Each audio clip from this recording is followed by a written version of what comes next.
So in Sweden, when I left my apartment and I moved out, right after I had done all the removal of the furniture and everything was done, the keys were handed back, I got an invoice of almost like 19,000 krones, which was like roughly 7 lakhs in Pakistani PKR.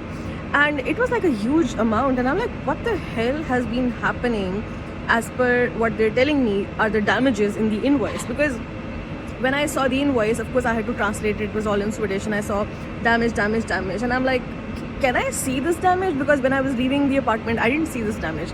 So they sent me pictures, and when I saw the pictures, I saw these marks on the walls and a few marks on the floor. And then I also saw a little bit of damage in the kitchen area, which I recalled was a time when I picked up a very hot pot and it was so hot, so I just put it on the side and it left a mark. So I remembered that.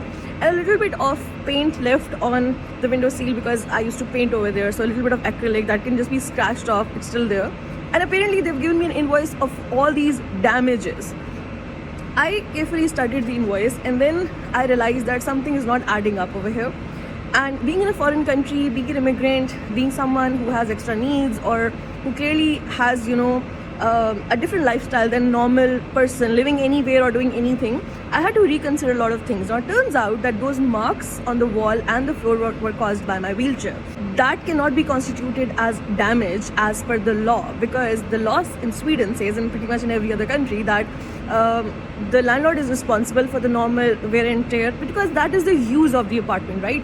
But if a damage is caused because of negligence, for example, if I burn something or if I break something, that's negligence, then I have to pay as a tenant, I have to pay for those damages. But this was not damage, this was literally regular use of my wheelchair in an apartment. And this kind of marks can be anywhere, even in hotel rooms, in my own house, anywhere where I live. So I actually contested this and I went ahead and I filed a case in the rental tribunal here in Sweden, and I asked them to reconsider this because this is clearly in contradiction with their anti-discriminatory law. And the case literally was delayed, the hearing was delayed up until 6 months, and I was traveling and everybody's busy over here.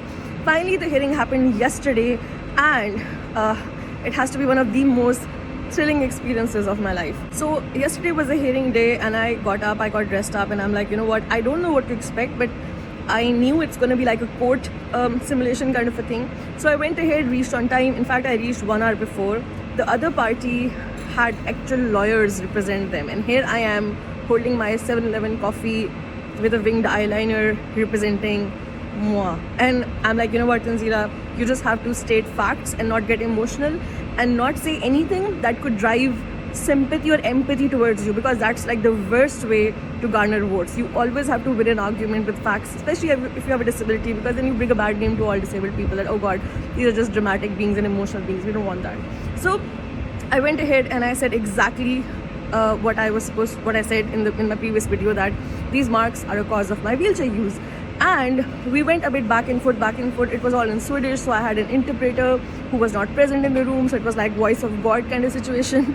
And they already had an offer. They said, 19,000 is a bit too much, we can bring it down to 9,000. I said no, I'm only ready to pay 3,000 krones for the damages. I know I'm responsible for the kitchen area and the window.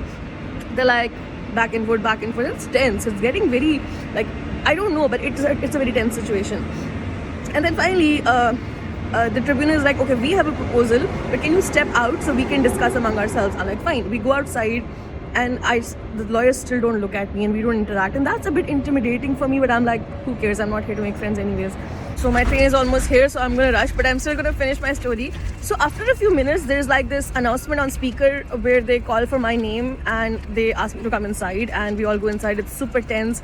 And then the tribunal says, okay, we've listened to both sides of the story and we have some suggestions, and we're not the judges, we can only mediate, we can only give suggestions. So if you don't agree to this solution, then you're going to go into the city court, which I didn't mind either, because I know I was like right on my part. And then the tribunal goes like, why don't we come down to 6,000 krones? And then I'm like, wow, that's still a lot, and I'm here contesting the whole invoice in the first place.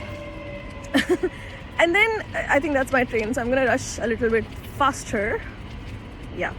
And then finally I said, I need a moment to think. And I sit down to think for at least a couple of minutes, and it was quite a pregnant pause, and everybody's like looking at me and they're thinking, oh, this immigrant girl, you know, like she's causing us distress and wasting our time. And you know what, I pulled off the Liberty Market trick, which in Urdu we say na tera na mera beach ka. So I say, okay fine, you know what, let's not do 6,000, let's do 5,500. And my counter offer was actually accepted. So from 19,000 crowns I only have to pay 5,500 crowns, which is okay.